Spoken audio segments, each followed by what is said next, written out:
최근에 상수도 폐관공사를 하면서 말티즈에서 신덕마을 구간이죠. 경천면, 여기서 이렇게 말티즈를 넘어가다 보면 경천면에 신덕마을에서 말티즈 입구까지 폐관공사를 한 적이 있습니다. 그래서 도로를 다 파헤치고 이렇게 임시 포장을 해 놓았는데 그곳을 지나칠 때마다 불편함을 느끼지 않을 수 없었습니다. 여러분, 잘 이렇게 포장된 도로를 달리다가 이렇게 비포장된 도로, 또 임시 포장이 된 그런 도로를 만나게 되면 불편함이 한두 가지가 아니죠. 여기저기 울퉁불퉁 패여서 어떻습니까? 차가 덜컹거리기도 하고 아무래도 승차감도 떨어지는 걸 볼 수 있습니다. 먼지도 나기도 하고 또 자갈도 튀어서 자칫하면 사고도 날 수 있는 거죠. 아는 장로님 한 분이 밤에 자전거를 타고 이렇게 운동을 나가셨습니다. 자전거 타고 동네 한 바퀴 돌기 위해서 이렇게 밤에 이렇게 자전거를 타다가 공사를 해놓고 제대로 마무리를 해놓지 않아서 그냥 크게 다친 적이 있습니다. 저녁에 그냥 한창 이렇게 달리고 있는데 갑자기 도로가 푹 꺼지면서 그대로 앞으로 고꾸라졌습니다. 그러면서 이 얼굴도 다치고 치아도 많이 나가서 오랫동안 고생하신 그런 기억이 있는데, 여러분, 이 도로라는 것은 도로다워야 하죠. 잘 포장되어서 차가 잘 달릴 수 있도록, 또 사람이 걷는데 불편함이 없도록 만들어져야 이게 좋은 도로라고 말할 수 있습니다. 도로는 도로의 기능을 잘 해야 된다라는 거죠. 마찬가지로 어떻습니까? 자동차는 자동차의 기능을 잘 해야 됩니다. 자동차가 사람이 걷는 것이나 마찬가지로 그렇게 느릿느릿하게 된다면 자동차의 기능을 다 한다고 말할 수 없죠. 자전거나 오토바이 정도처럼 밖에 기능을 하지 못한다라면 굳이 자동차를 탈 필요가 없다라는 것입니다. 이 땅의 모든 것들, 이 땅에 하나님께서 만들어 놓은 모든 것들, 이 모든 만물은 하나님께서 각기 만드신 목적이 있습니다. 어떤 것을 만드실 때 그 목적에 맞게 만드셨습니다. 우주 만물을 만드시면서 그 어느 것 하나도 무의미하게 만드신 것이 없더라는 것이죠. 그러므로 그 목적에 맞게 역할을 해야 한다라는 것입니다. 교회 역시도 마찬가지입니다. 교회는 교회로서의 목적, 또 교회로서의 기능을 다 해야 합니다. 학교는 학교로서의 기능을 다 해야 되죠. 국가는 국가로서의 기능을 잘 수행해야 합니다. 그럴 때 학교가 학교답고 교회가 교회다운 것이죠. 마찬가지로 학생은 또 학생다워야 하죠. 군인은 군인다워야 하고 성도는 성도다워야 합니다. 여러분, 어떤 존재는 그 자체로 의미를 가지는 것이 아닙니다. 존재 그 자체로 의미를 가지는 것이 아니라 그 존재에 맞게 자신에게 주어진 어떤 사명, 역할을 잘 수행할 때 그 존재의 가치가 비로소 더 빛나게 되더라는 것입니다. 하나님은 예수 그리스도의 대속의 사건을 통하여 저와 여러분을 구원해 주셨습니다. 영원히 죽을 수밖에 없는 우리들이었지만 하나님께서 친히 구원해 주셨습니다. 그리고 하나님의 자녀 삼아 주셨습니다.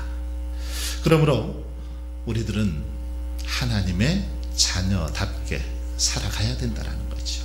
하나님께서 우리를 구원해 주시고 불러주신 부름받은 사람답게 살아가야 한다는 것입니다. 아시다시피 에베소서의 내용은 1장부터 3장까지의 내용을 보면 교리적인 그런 원리를 다루고 있습니다. 교리 부분이죠. 그리고 4장, 오늘 우리가 읽었던 4장부터 6장까지는 실천적인 부분에 대해서 권면을 하고 있습니다. 성도로서 우리가 어떻게 살아가야 되는지 윤리적인 부분, 실천적인 부분에 대해서 다루고 있습니다. 이것은 바울 서신의 전형적인 구조이기도 하지요. 바울은 서신서를 쓸 때마다 앞부분에서는 교리에 대해서 이야기하고 또 뒷부분에서는 실천적인 부분에 대해서 그렇게 다루고 있는 걸 볼 수 있습니다. 오늘 본문이 기록된 에베소서 4장에는 부르심을 받은 자라는 그런 표현이 나옵니다. 저와 여러분을 하나님께서 불러주셨다라는 겁니다. 부르심 받은 자답게 그래서 생활하라는 거죠. 그러면서 이 표현 외에도 아주 중요한 표현이 하나 더 나옵니다. 어떤 표현입니까? 바로 대표적인 표현이 새 사람이라는 표현입니다. 그리스도인은 예수 그리스도의 구속의 역사를 통해서 거듭난 새 사람이라는 것입니다. 새 사람. 저와 여러분이 새 사람이라고 말합니다. 바울은 죄와 허물로 말미암아 죽을 수밖에 없었던 사람, 이 사람을 옛사람이라고 표현하죠. 그리고 이제 구원받은 이후의 사람을 새 사람이라고 이렇게 표현하고 있습니다. 그런데 그 옛사람이 예수 그리스도 안에서 이렇게 새 사람이 되었는데 이제는 새 사람답게 새 사람의 삶을 살아야 될 것을 말씀하고 있다라는 것입니다. 1절 말씀을 제가 쉬운 성경으로 한 번 더 읽어보겠습니다. 주님을 섬기다가 감옥에 갇힌 나 바울이 여러분께 권합니다. 하나님께서는 여러분을 그의 백성으로 부르셨으니 하나님의 백성답게 살아가시길 바랍니다. 그렇습니다. 성도는 부르심을 받은 자답게 그의 합당한 삶을 살아야 한다라는 것입니다. 옛사람이 새 사람이 되었으니 이제 옛사람의 그 삶의 모습들 이것들은 다 제거하고 버릴 것은 버리고 새로운 삶을 살아야 된다라고 그렇게 강조하고 있습니다. 여러분 그렇다면 새 사람의 삶은 어떻게 사는 것일까요? 어떻게 사는 것이 새 사람의 삶의 모습일까요? 이 시간을 함께 살펴보면서 은혜를 나누고자 합니다. 바울은 오늘 본문에서 새 사람은 크게 세 가지 측면에서 다른 사람들과 구별되어야 된다라고 말씀하고 있습니다. 어떤 면에서 구별이 되어야 될까요? 먼저 이 세 사람의 삶은 구별된 언어를 사용해야 됨을 강조하고 있습니다. 주 안에서 거듭난 세 사람 그리스도인들 이들은 세상의 사람들과는 다른 그런 구별된 언어를 사용할 것을 말씀하고 있습니다. 25절을 보세요. 그런즉 거짓을 버리고 각각 그 이웃과 더불어 참된 것을 말하라. 이는 우리가 서로 지체가 됨이라. 거짓을 버리고 참된 것을 말하라. 거짓을 버리고 참된 것을 말하라. 이렇게 말씀하고 있습니다. 29절도 한번 보십시오. 무릇하로운 말은 너희 입 밖에도 내지 말고 오직 덕을 세우는 데 소용되는 대로 선한 말을 하여 듣는 자들에게 은혜를 끼치게 하라. 바로 언어가 구별되어질 것을 이 말씀들을 통해서 우리에게 가르쳐주고 있다라는 것입니다. 여러분 사람의 인격과 생각은 사람 안에 들어있는 것이라 표현되지 않으면 잘 모르죠. 밖에서 보면 알기 어렵습니다. 그런데 그것이 사람 안에 있는 생각, 사람 안에 있는 그런 인격이 밖으로 표현되게 하는 게 있는데 바로 그것이 뭐냐면 언어, 말입니다. 사람의 인격, 사람의 생각, 사람의 언어를 통해서 말을 통해서 표현이 되더라는 것입니다. 그러기에 말은 한 사람의 내면을 보여주는 거울과도 같은 게 바로 언어, 말이라는 것이죠. 그 사람이 어떤 사람인지 어떤 생각을 품고 살아가는지 그 사람의 언어를 보면 그 사람이 하는 말을 보면 알 수 있더라는 거죠. 그러므로 새 사람 된 성도들은 구별된 언어를 사용해야 되는데 어떤 언어를 사용해야 합니까? 먼저 본문에 보면 거짓을 버리고 참된 말을 해야 한다라고 말합니다. 거짓말, 이것을 버려야 된다는 겁니다. 참된 것을 말하라고 말하죠. 10계명 중 9계명에도 내 이웃에 대하여 거짓 증거하지 말라, 그렇게 말씀하고 있는 걸 볼 수 있습니다. 뿐만 아니라 세 사람의 삶은 더러운 말, 이것은 입 밖에도 내지 말아라. 더러운 말은 입 밖에도 내지 말아라. 덕을 세우는데 소용되는 대로 그런 말, 사람들에게 은혜를 끼치는 말, 그런 말만 할 것을 말합니다. 듣는 자들에게 은혜를 끼치는 그런 선한 말, 그런 말을 해야 하지 더럽고 추한 말 해서는 안 된다라는 것입니다. 여러분, 왜 세 사람은 거짓을 버리고 참된 말을 해야 할까요? 24절 말씀이 그 이유를 가르쳐 주고 있습니다. 24절에 보시면 하나님을 따라 의와 진리의 거룩함으로 지으심을 받은 새 사람을 입으라. 여기 보면 저와 여러분이 하나님을 따라 의와 진리의 거룩함으로 새 사람을 입었기 때문이라는 겁니다. 거룩한 하나님을 따라서 우리도 그렇게 새 사람을 입었기 때문에 하나님이 거룩하신 것처럼 우리들 또한 거룩한 그 삶의 모습을 간직해야 된다라는 사실을 가르쳐 주고 있습니다. 거룩하신 하나님을 따라 우리가 이렇게 지음 받았는데 어떻게 우리가 거짓말을 할 수 있겠느냐는 말입니다. 더욱이 이 거짓은 누구의 것입니까? 누가 거짓의 시작입니까? 바로 사탄, 마귀가 거짓의 아비이죠. 거짓의 특징이 그들입니다. 요한복음 8장 44절을 보시면 예수님께서 유대인들을 향해서 이렇게 말씀하고 있습니다. 너희는 너희 아비 마귀에게서 났으니 너희 아비의 욕심을 너희도 행하고자 하느니라.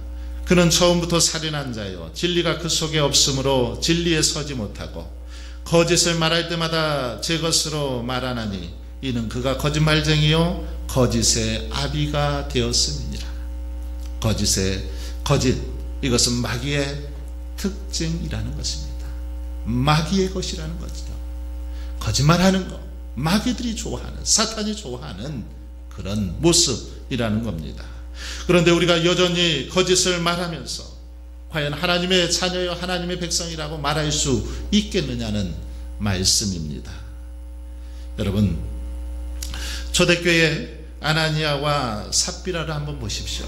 그들은 외형적으로 보면 교회 안에 아주 신실한 그런 일꾼처럼 보였습니다. 신실한 일꾼처럼 보였습니다. 훌륭한 일꾼이었죠. 그런데 왜 그들이 한날에 죽음을 당하는 그렇게 참혹한 일이 발생했습니까? 왜 그렇습니까? 그 이유를 이렇게 설명하고 있습니다.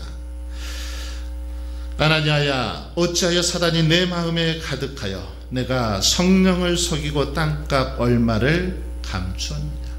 사도행전 5장 3절에 있는 말씀입니다. 베드로가 아나니아를 향해서 책망했던 그런 말씀이죠. 그렇습니다.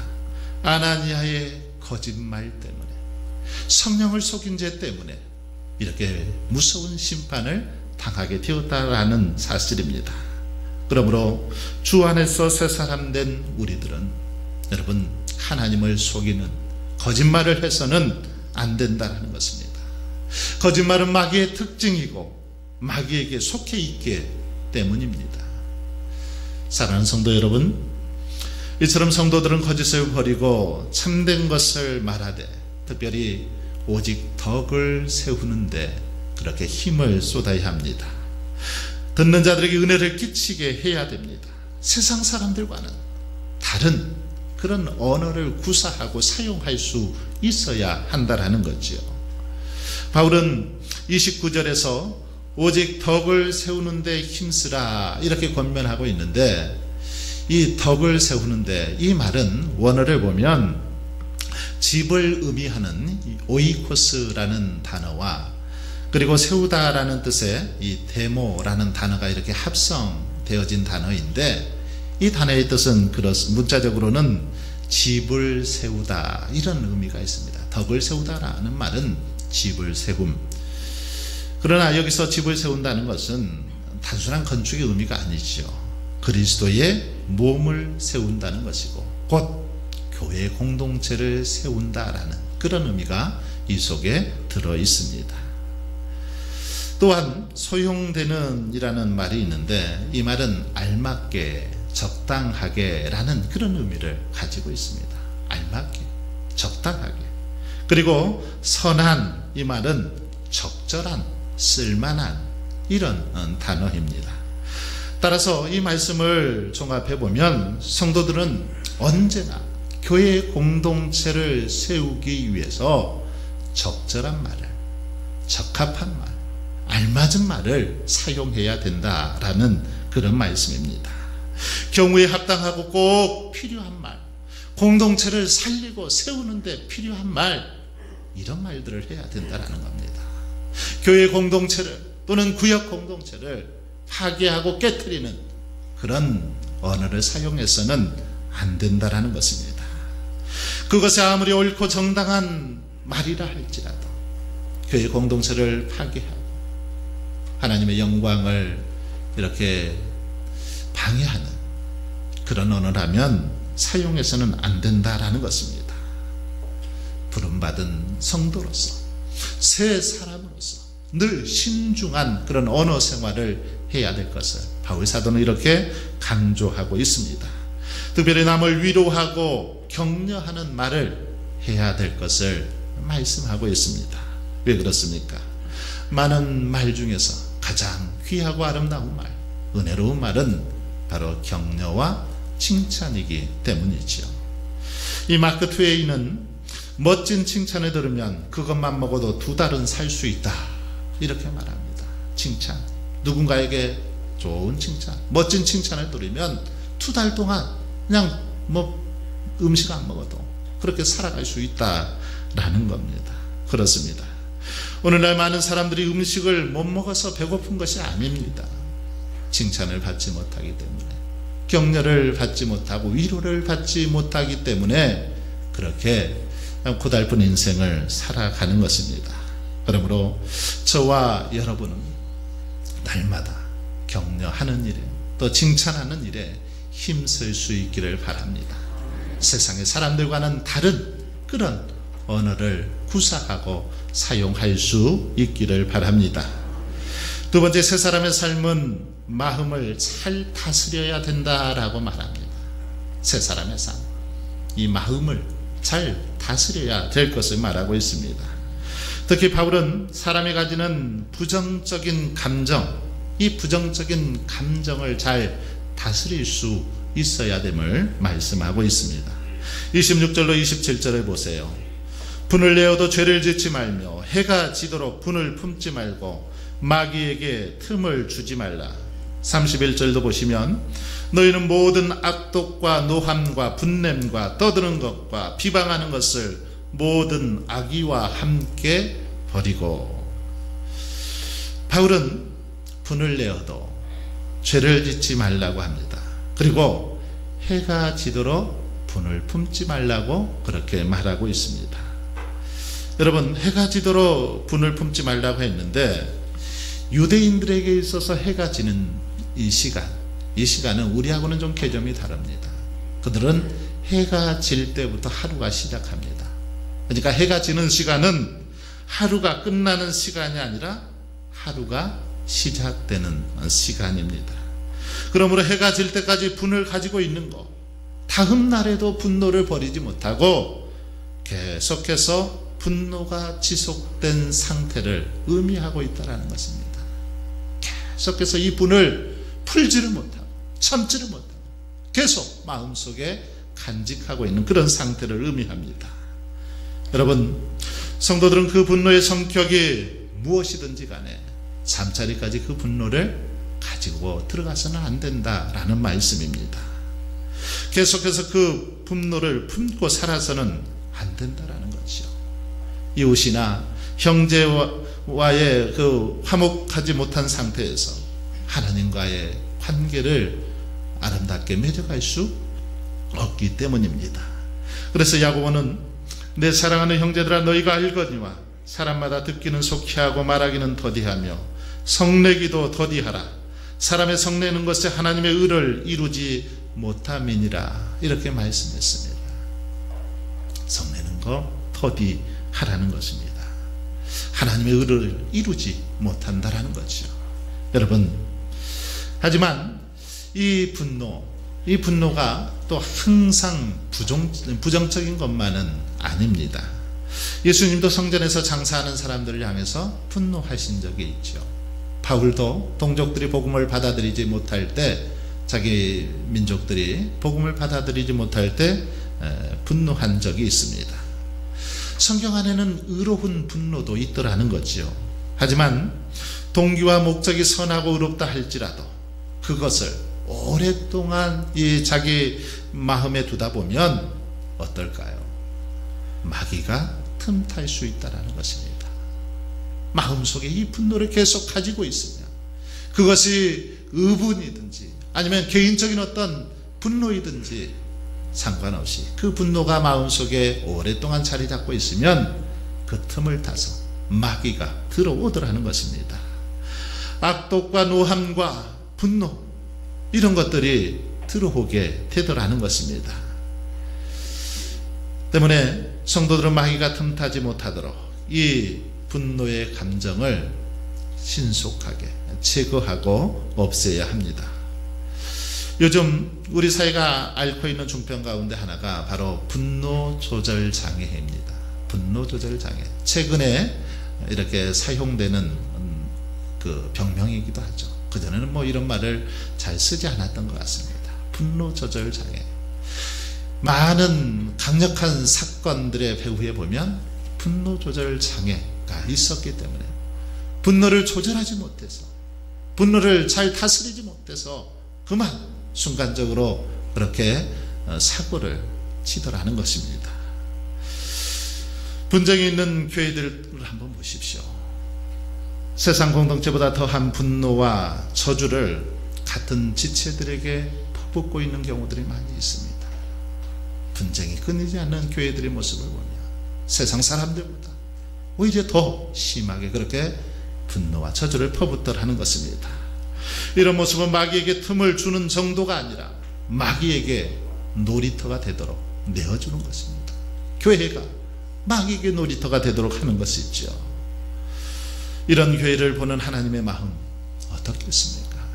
정말 심히 그 마음이 아프지 않겠습니까? 그러므로 우리는 우리의 마음이 마귀에게 빼앗기지 않도록 잘 관리하고 다스려야 된다는 것입니다. 그러면 여러분, 어떻게 해야 우리의 마음을 잘 다스릴 수 있을까요? 어떻게 해야 우리가 정말 우리 마음속에 주님의 평안이 임하도록 할 수 있을까요? 그것은 우리 마음속에 성령님을 모시면 됩니다. 성령님이 우리 안에 계시면 된다는 것입니다. 우리 마음속에 하나님의 말씀으로 채워지면 되더라는 것입니다. 마음에 하나님의 말씀에 충만하고 성령님이 우리 마음속에 늘 통행하고 계시며 우리는 우리의 마음을 잘 다스릴 수 있다는 것입니다. 그러므로 보혜사 성령님을 우리 마음속에 늘 모셔드리며 살아갈 수 있기를 바랍니다.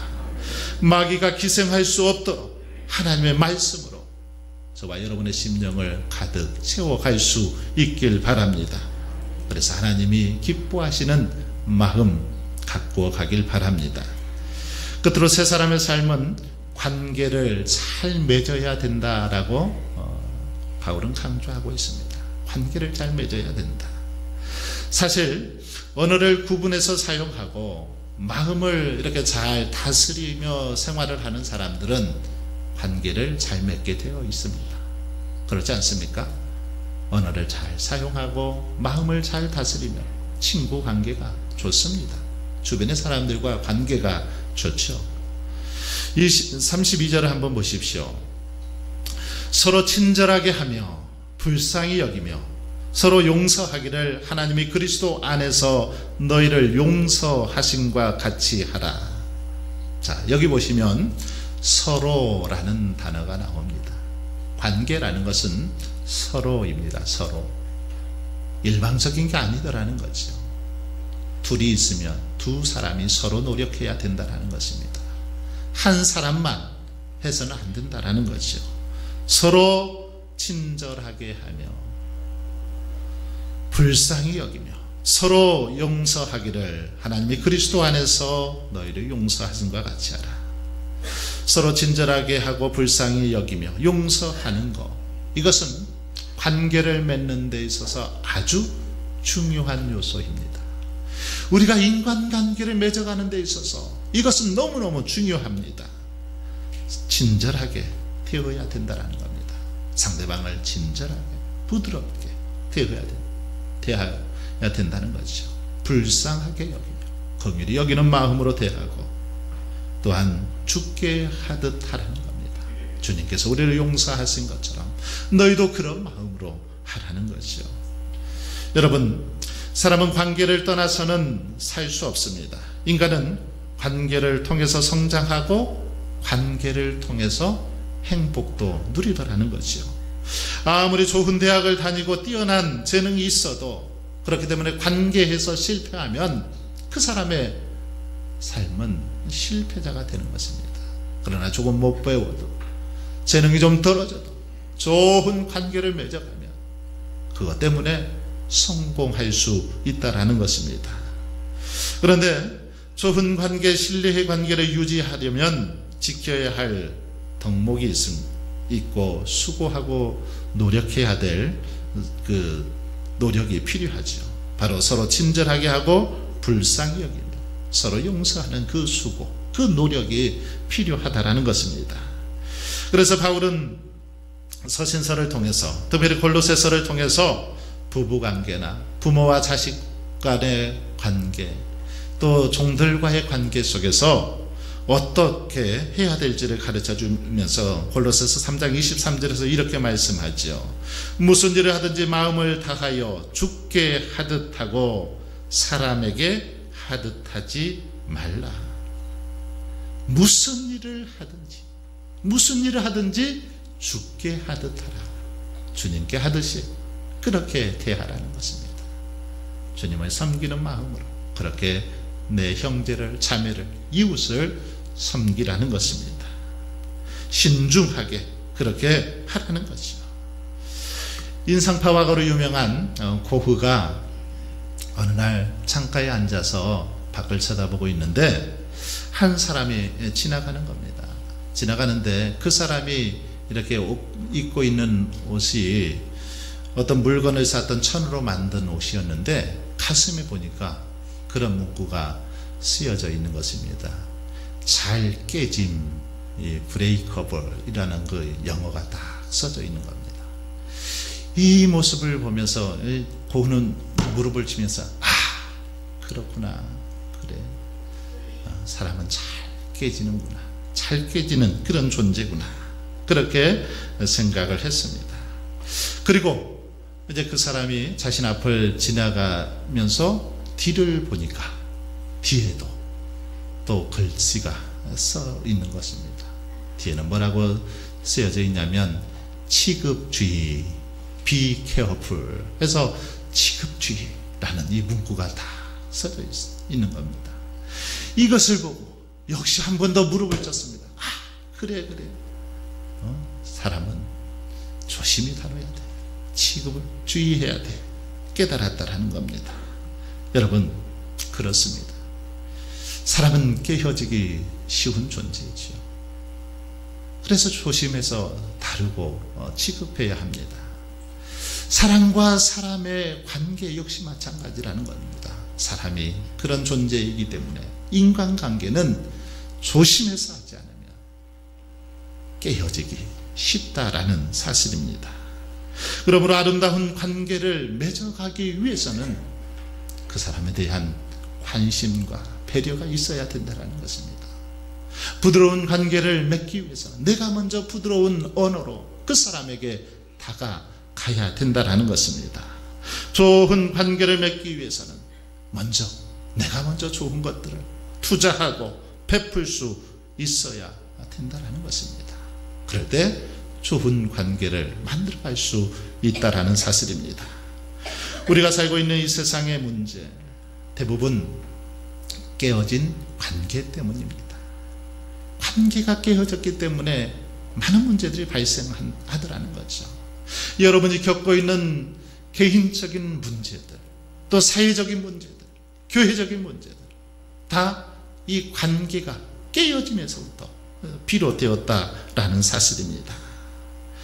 여러분, 특별히 이 관계, 이것은 저절로 좋아지지는 않더라는 겁니다. 저절로 좋아지지 않더라는 겁니다. 시간이 지난다고 좋아지지도 않더라는 거죠. 어떻게 해야 됩니까? 관계 회복을 위해서 노력해야 한다는 겁니다. 좋은 관계를 맺기 위해서 수고하고 애쓰고 노력해야 된다라는 것입니다. 많은 관심을 기울여야 된다라는 거죠. 잘 깨어지기 때문에 시급주의를 하지 않으면 안 된다라는 사실입니다. 사랑하는 성도 여러분, 그러므로 저와 여러분은 무슨 일을 하든지 무슨 말을 하든지 다 죽게 하듯 할 수 있기를 바랍니다. 늘 조심해서 관계를 맺어갈 수 있기를 바랍니다. 그래도 좋은 관계를 맺게 되며 그 속에서 하나님께서 부어주시는 기쁨을 누리게 될 줄 믿습니다. 바라옵기는 저와 여러분이 구별받은 자들로서 새 사람으로서 정말 새 사람의 그런 삶을 살아갈 수 있길 바랍니다. 그래서 저와 여러분의 삶을 통해서 하나님의 영광만이 나타날 수 있기를 주님의 이름으로 간절히 축원합니다.